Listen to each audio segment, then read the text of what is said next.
नमस्कार, मैं हूं ऋषि। दिन भर में ढेरों खबरें आप देखते होंगे। कई मानस में पैबस्त हो जाती होंगी, कई सिर्फ मस्तिष्क से टकराकर लौट जाती होंगी। कुछ के मायने आपको फौरन समझ आ जाते होंगे, कुछ के निहितार्थ तत्काल आपको समझ में नहीं भी आते होंगे। आपकी सहूलियत के लिए बीएसटीवी लेकर आया है दिन भर की प्रमुख खबरों का निचोड़। खबर क्या है, क्यों है, इसका मूल मंतव्य क्या है, इसके पीछे की वजह क्या है, ये सारा विश्लेषण आपको देखने को मिलेगा सिर्फ आधे घंटे में। इसे देखिए तो आपकी दिन की बड़ी खबरों की सारी जिज्ञासाएं यूं ही शांत हो जाएंगी। हर दिन इसी वक्त आपके लिए हम लेकर आते हैं खबरों का बेहतरीन विश्लेषण, ताकि आप भी कह सकें कि खबर तो ये है।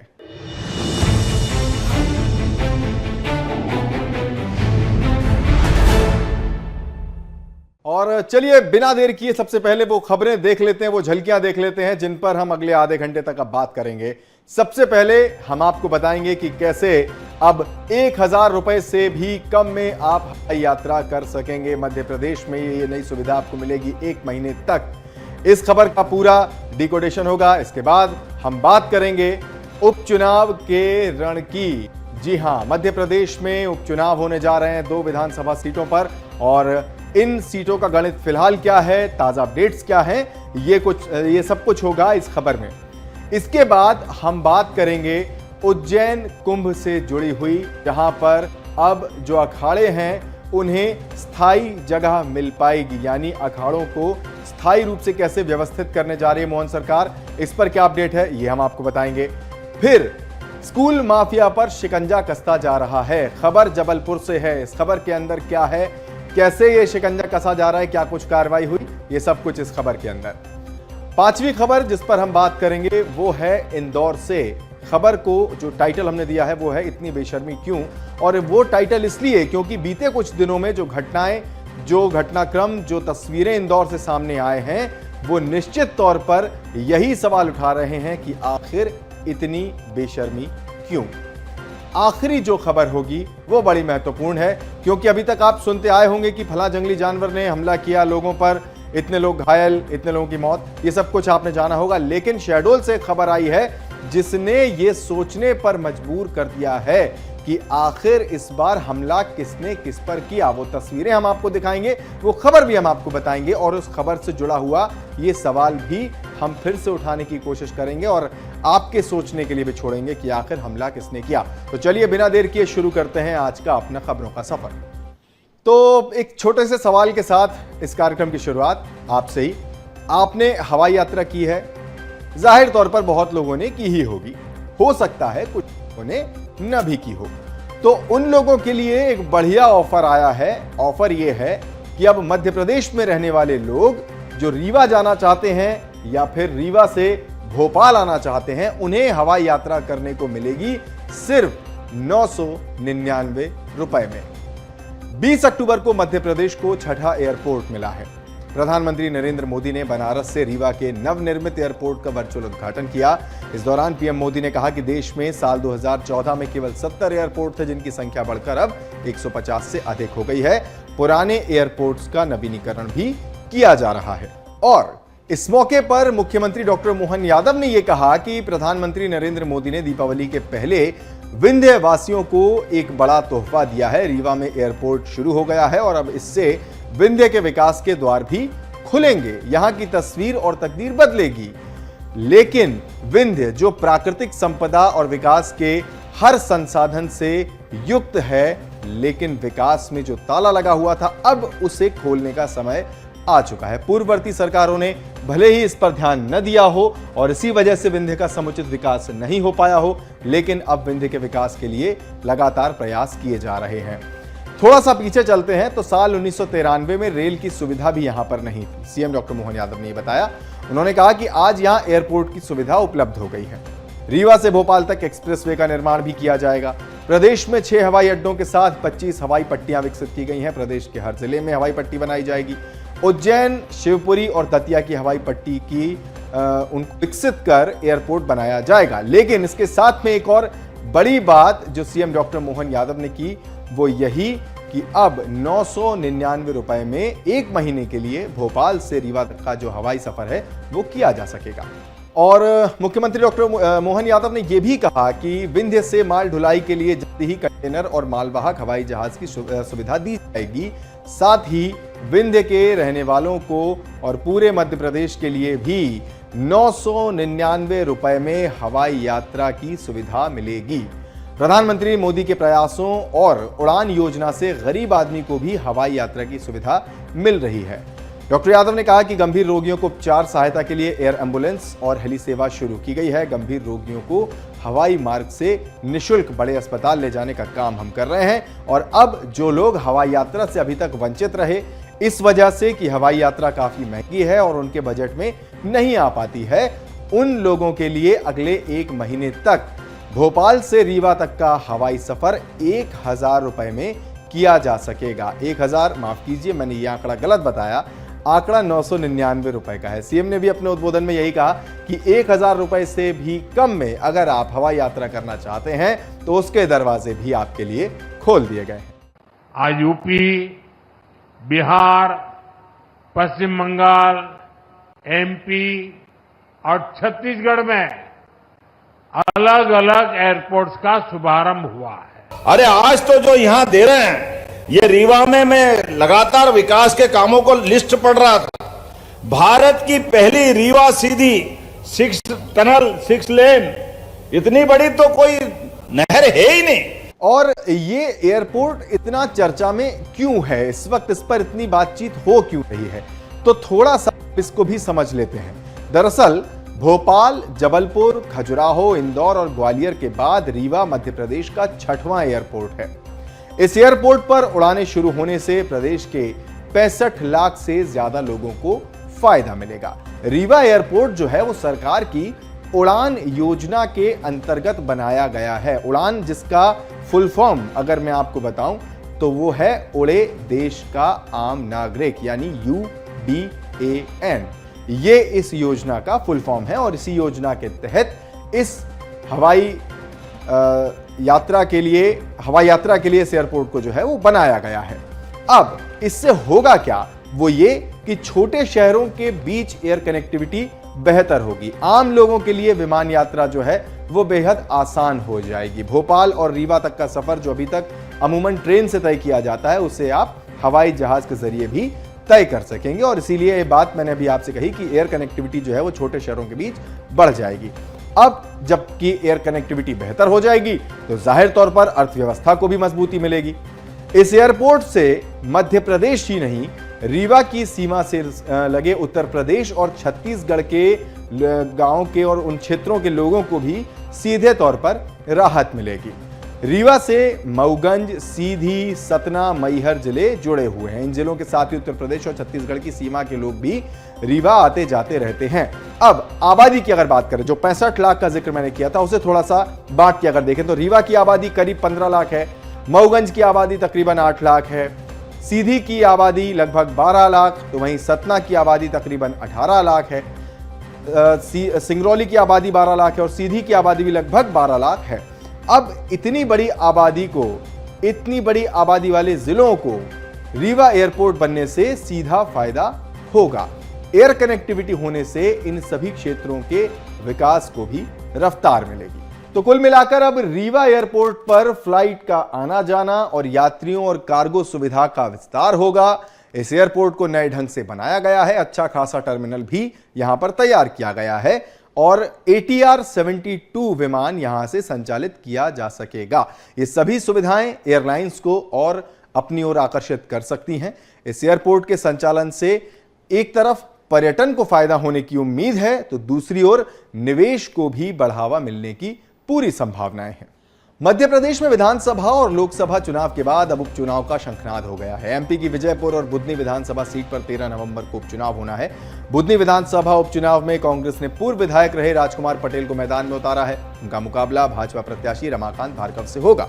तो वहीं विजयपुर सीट से बीजेपी ने वन मंत्री रामनिवास रावत और कांग्रेस ने मुकेश मल्होत्रा पर दांव खेला है। लंबे समय से कांग्रेस में रहे रामनिवास रावत जहां इस बार बीजेपी के टिकट पर मैदान में है, तो वहीं कांग्रेस ने भी पुराने भाजपाई मुकेश मल्होत्रा पर दांव खेला है। श्योपुर जिले की आदिवासी नेता और 10 साल पहले राज्य मंत्री का दर्जा पा चुके मुकेश मल्होत्रा पहले बीजेपी में थे। उन्होंने 2023 के विधानसभा चुनाव में विजयपुर विधानसभा सीट से दावेदारी की, लेकिन बीजेपी ने उन्हें टिकट नहीं दिया।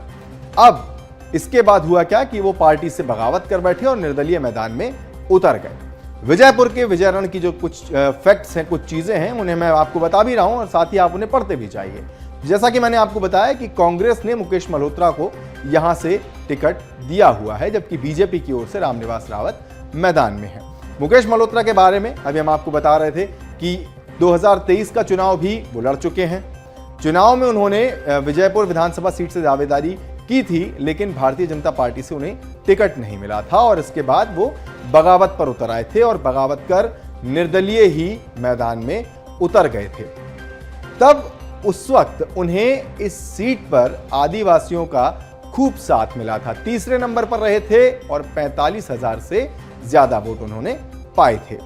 इस वोट शेयर के पीछे जो एक बड़ी बात रही वो यही थी कि आदिवासी वोटर्स ने उन्हें सपोर्ट किया था, उनका वोट जो है वो ले पाए थे। मुकेश मल्होत्रा विजयपुर विधानसभा में काफी लंबे अरसे से एक्टिव हैं। विधानसभा चुनाव में तीसरे नंबर पर रहने के बाद मल्होत्रा ने लोकसभा चुनाव के दौरान पाला बदल दिया था। करीब 6 महीने पहले उन्होंने कांग्रेस का हाथ थाम लिया था।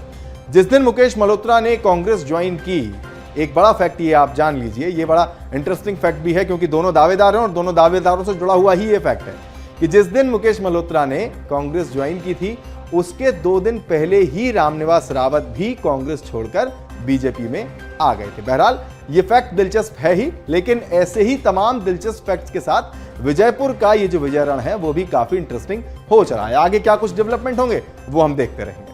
तो बुधनी विधानसभा की अब बात कर लेते हैं। इस सीट पर हो रहा है उपचुनाव और इसमें प्रत्याशियों के ऐलान के बाद अब दिलचस्पी भी बढ़ती जा रही है, क्योंकि यहां पर इंडिया गठबंधन में ही दरार दिख रही है। रमाकांत भार्गव वर्सेस राजकुमार पटेल, ये इस चुनाव का सीधा सीधा गणित है। बीजेपी प्रत्याशी हैं रमाकांत भार्गव और राजकुमार पटेल हैं कांग्रेस के प्रत्याशी। लेकिन जो खबर हम आपको बताते जा रहे हैं साथ में वो यही कि अब यहां इंडिया गठबंधन में दरार जो है वो दिख रही है।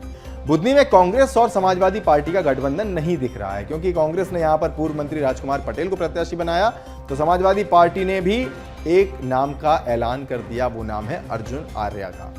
खास बात यह है कि राजकुमार पटेल के नाम का ऐलान होते ही समाजवादी पार्टी ने अर्जुन आर्य को प्रत्याशी बनाया। उधर अर्जुन ने कांग्रेस से इस्तीफा दे दिया, ये खबर भी आ रही है। ऐसे में यहां पर इंडिया गठबंधन फिलहाल दिख तो नहीं रहा है। हमने आपको बता ही दिया है कि बीजेपी ने सीट पर पूर्व सांसद रमाकांत भार्गव को प्रत्याशी बनाया है, तो कुल मिलाकर अब यहां पर ये जो मुकाबला है वो त्रिकोणीय होता हुआ दिख रहा है। अब ये मुकाबला त्रिकोणीय हुआ क्यों, इसको थोड़ा डिकोड करें। बुधनी विधानसभा सीट पर उपचुनाव में अर्जुन आर्य भी पहले दावेदार थे, जो कांग्रेस की तरफ से अपनी दावेदारी जता रहे थे, लेकिन पार्टी ने राजकुमार पटेल को प्रत्याशी बना दिया। अब ऐसे में अर्जुन आर्य नाराज हो गए और उन्होंने समाजवादी पार्टी का दामन थाम लिया और अब उसी दामन थामने के बाद, उसी पार्टी का दामन थामने के बाद वो समाजवादी पार्टी के टिकट पर ही चुनाव लड़ेंगे। इससे पहले उन्होंने 14 अक्टूबर को समाजवादी पार्टी के राष्ट्रीय अध्यक्ष अखिलेश यादव से भी मुलाकात की थी। देर रात उन्होंने कांग्रेस के राष्ट्रीय अध्यक्ष मल्लिकार्जुन खड़गे को अपना इस्तीफा भेज दिया। अर्जुन आर्य समाजवादी पार्टी में इससे पहले भी रह चुके हैं। 2018 में विधानसभा चुनाव में भी अर्जुन आर्य का नाम कांग्रेस की तरफ से खूब चर्चा में चला था, लेकिन कांग्रेस ने तब अरुण यादव को चुनाव लड़ा दिया।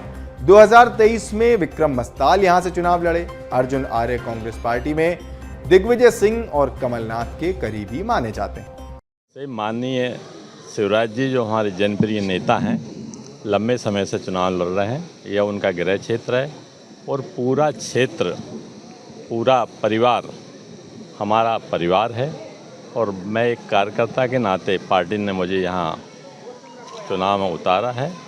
निश्चय ही कार्यकर्ता सब चुनाव लड़ेंगे और भारतीय जनता पार्टी भारी बहुमत से विजयी होगी। बड़े नेताओं को धन्यवाद देना चाहता हूँ कि जिन्होंने एक छोटे से कार्यकर्ता के ऊपर पुनः बुधनी विधानसभा के उपचुनाव जैसे महत्वपूर्ण चुनाव में मुझे प्रत्याशी के रूप में मौका दिया है। और ये बात मान के चलिएगा कि बुधनी हमेशा से कांग्रेस का गढ़ रहा है। लंबे समय तक बुधनी से कांग्रेस जीती।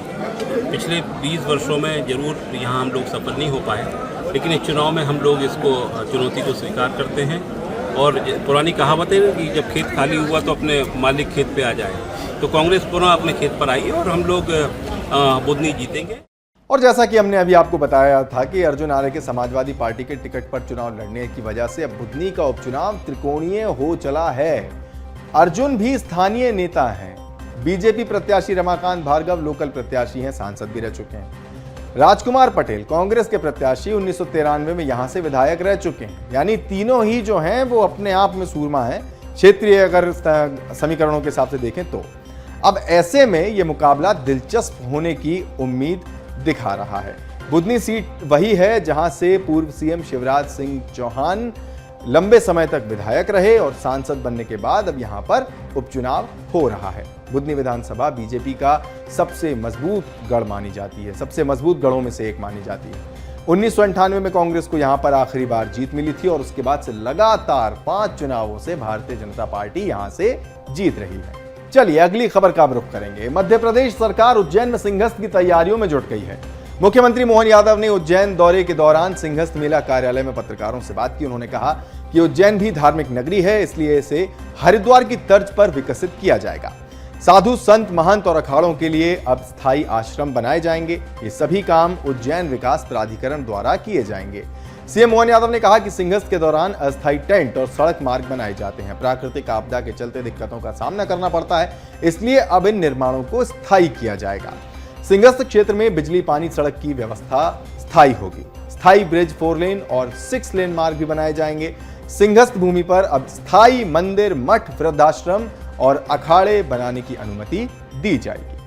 हमारे अपने उज्जैन को हरिद्वार की तर्ज पर धार्मिक शहर के नाते से स्थायी रूप से सभी महंत, महामंडलेश्वर, सभी अखाड़े, सभी संतों के लिए हम अपने उज्जैन में उनको परमानेंट अपना आश्रम बनाएं, इसकी योजना बना करके उनको मौका देना चाह रहे हैं कि हमारे अपने उज्जैन की जो हमारी पहचान है वो साधु संतों से, सभी प्रकार के महंत महामंडलेश्वरों से प्रयास ये कर रहे हैं कि जैसा हरिद्वार हमारा बना हुआ है, हरिद्वार में सभी साधु संतों के पास अच्छे आश्रम है, उनकी पर्याप्त जगह है, और इसी तरह से उज्जैन में भी हम इस विकास के क्रम को जारी रख रहे हैं। इंदौर से उज्जैन का रोड ये 6 लेन करने का टेंडर हमने किया है।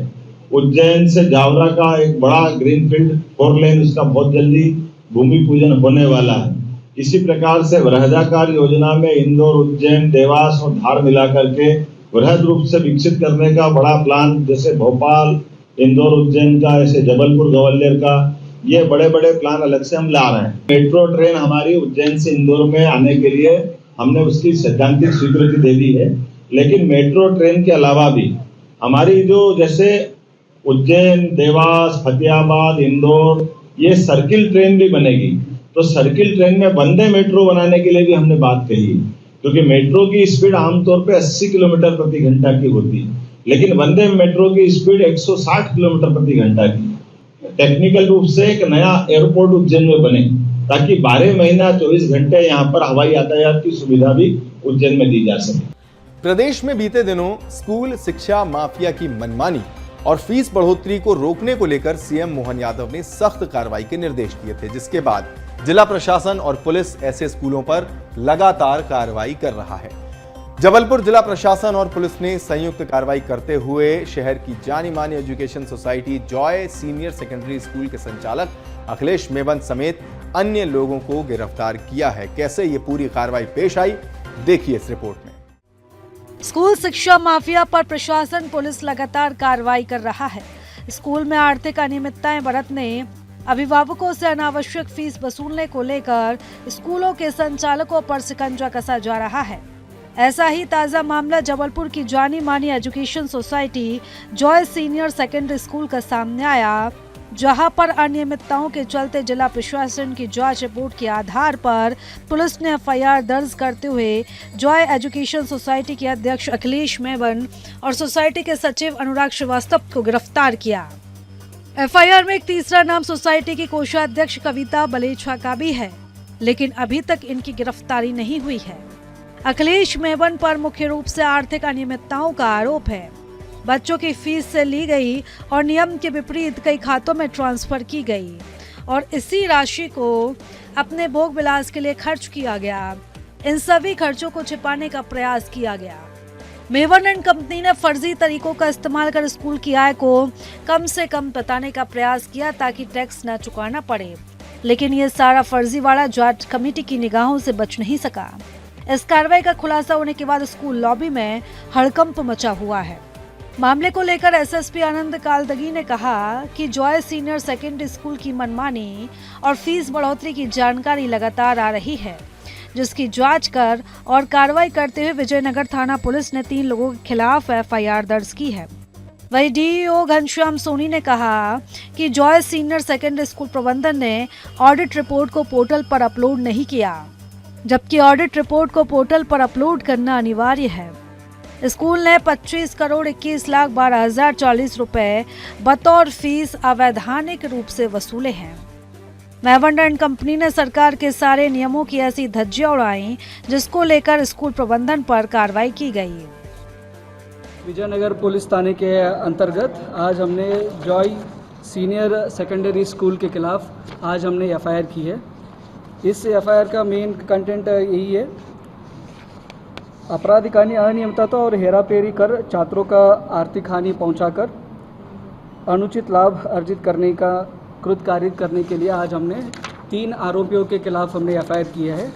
इसमें आरोपी लोगों का नाम ये है, एक तो जॉय एजुकेशन सोसाइटी का अध्यक्ष है अखिलेश मोबिन और उसकी सचिव है अनुराग श्रीवास्तव है और उसके साथी है कविता बलेचा है। 3 आरोपी है इसमें और 2 लोगों का हमने गिरफ्तार कर चुके हैं। अध्यक्ष अखिलेश मोबिन और सचिव अनुराग श्रीवास्तव को आज हमने गिरफ्तार कर चुके हैं। जॉय स्कूल की ऑडिट रिपोर्ट देखी गई है और फीस की वृद्धियां भी देखी गई हैं। फीस में ये पाया गया है कि जो जिस तरीके से फीस बढ़ानी चाहिए उसके लिए ऑडिट रिपोर्ट सबमिट करना और जो आवश्यक डॉक्यूमेंट है वो नहीं किए गए थे। फीस संरचना केवल दे दी गई थी, वृद्धि की जानकारी नहीं दी गई थी। ऐसे करके इनकी जो फीस वृद्धि है 25,21,12,040 रुपये जो मतलब वैधानिक तरीके से नहीं बढ़ाई गई थी वो पाई गई है। सरकार के निर्देश के बाद पुलिस प्रशासन लगातार स्कूल माफिया पर कार्रवाई कर रहा है ताकि स्कूल में पढ़ने वाले बच्चे और उनके अभिभावकों की फीस बढ़ोतरी की समस्या से निजात मिल सके। साथ ही साथ लगातार कार्रवाई होते देख दूसरे स्कूल भी सीख ले सके कि मनमाने ढंग से फीस बढ़ोतरी को लेकर क्या अंजाम हो सकता है, ताकि आने वाले समय में स्कूल माफिया मनमानी ना करें। बीएसटीवी के लिए जबलपुर से संवाददाता प्रतीक अवस्थी की रिपोर्ट। अब मध्य प्रदेश की आर्थिक राजधानी इंदौर की बात, जहां पर अश्लीलता लगातार बढ़ती जा रही है। आए दिन इंदौर से कुछ ऐसी तस्वीरें सामने आ रही हैं जो मां अहिल्या की नगरी को शर्मसार कर रही हैं। बीते 1 महीने में इंदौर से लगातार कुछ ऐसी ही तस्वीरें सामने आई हैं जिसने ये सोचने पर मजबूर कर दिया है कि आखिर इतनी बेशर्मी क्यों। देखिए ये रिपोर्ट। ऐसे ही कपड़े मोस्टली लड़कियां पहनती है, वो मैंने कुछ एक्स्ट्रा नहीं किया है। इंदौर में लगातार अश्लीलता बढ़ती जा रही है। इंदौर में 56 दुकान एक जानी मानी जगह है जहां ज्यादातर लोग अपने परिवार और दोस्तों के साथ घूमने और खाने पीने आते हैं। इस जगह पर महिलाओं और बच्चों की भी आवाजाही रहती है। ऐसे में कुछ दिन पहले एक लड़की ने यहाँ पर आकर एक रील शूट की थी, जिसमें लड़की बेहद कम कपड़े पहनकर घूमते हुए नजर आ रही थी। बताया जा रहा है कि युवती ने खुद को फेमस करने के लिए सड़क पर इस तरह के कपड़े पहने और फिर इसकी रील बनाकर सोशल मीडिया पर अपलोड कर दी। जानकारी मिलने के बाद पुलिस ने युवती के ऊपर सार्वजनिक स्थान पर अश्लीलता फैलाने के आरोप में एफआईआर दर्ज करते हुए कार्रवाई शुरू कर दी है। मां अहिल्या की नगरी फिर शर्मसार। मिनी मुंबई में लगातार बढ़ रही अश्लीलता। एक और अश्लीलता का वीडियो वायरल। प्रेमी जोड़े का अश्लील हरकत करते वीडियो वायरल। पहले भी आ चुके हैं कई अश्लील वीडियो सामने। जनता में बढ़ रहा आक्रोश। आखिर कब थमेगा अश्लीलता का गंदा खेल। वहीं एक और वीडियो तेजी से सोशल मीडिया पर वायरल हुआ था, जिसमें लड़का और लड़की बाइक पर आपत्तिजनक स्थिति में बैठे हुए नजर आ रहे थे। वीडियो वायरल होने के बाद लगातार जनता में आक्रोश देखने को मिल रहा है। वहीं अब एक और प्रेमी जोड़े का अश्लील हरकत करते हुए वीडियो भी सामने आया है। वीडियो में एक कार में युवक युवती अश्लील हरकत करते हुए नजर आ रहे हैं। भबरकुआ थाना क्षेत्र स्थित इंद्रपुरी इलाके के श्री ओमकारेश्वर तिवारी स्मृति उद्यान पार्क के बाहर एक कार में प्रेमी जोड़ा अश्लील हरकत करते हुए नजर आया है। सवाल यही कि आखिर क्यों मां अहिल्या की नगरी से लगातार इस तरीके की तस्वीरें सामने आ रही हैं। इंदौर स्टूडेंट हब भी है, ऐसे में बाहरी क्षेत्रों से बच्चे भी भारी संख्या में इंदौर पहुंचते हैं और इस तरीके का वातावरण कहीं न कहीं इंदौर के लिए उचित नहीं है। अब देखने वाली बात होगी कि बढ़ती अश्लीलता को रोकने के लिए क्या कुछ कदम उठाए जाते हैं। Bureau report, BSTV। चलिए अब अगली खबर का रुख करेंगे।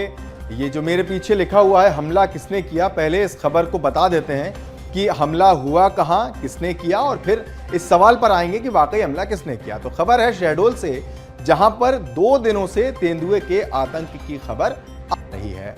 ये जानकारी मिल रही है कि 8 लोगों पर अब तक तेंदुआ हमला कर चुका है। हाल फिलहाल जो खबर आई वो ये कि पिकनिक मनाने गए 3 युवकों पर तेंदुए ने हमला कर दिया। उसका वीडियो भी सामने आया। ये वीडियो जो मेरे पीछे प्ले हो रहा है ये वही वीडियो है। वीडियो शूट किया जा रहा था और इसमें दिखा कि तेंदुए ने अचानक हमला कर दिया। 2 लोगों की हालत गंभीर हुई इस हमले के बाद और उन्हें इलाज के लिए फौरन अस्पताल में भर्ती करा दिया गया। इसके बाद गांव में मुनादी भी हुई और कहा गया कि जंगल मत जाएं, अपने मवेशियों को लेकर और सतर्क रहें। वन परिक्षेत्र गोहापारू, जैतपुर और सुहागपुर में तेंदुए का आतंक देखने को मिला। पहले वो वीडियो जो है वो फुल स्क्रीन आप देख लीजिए। अरे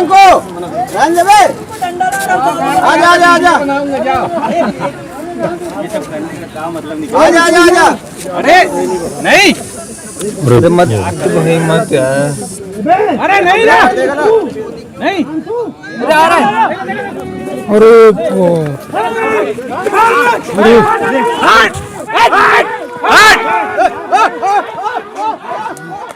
तो ये वीडियो दिखाने का जो कारण था वो ये कि आप इस वीडियो में आ रही आवाजों को पहले सुन लीजिए।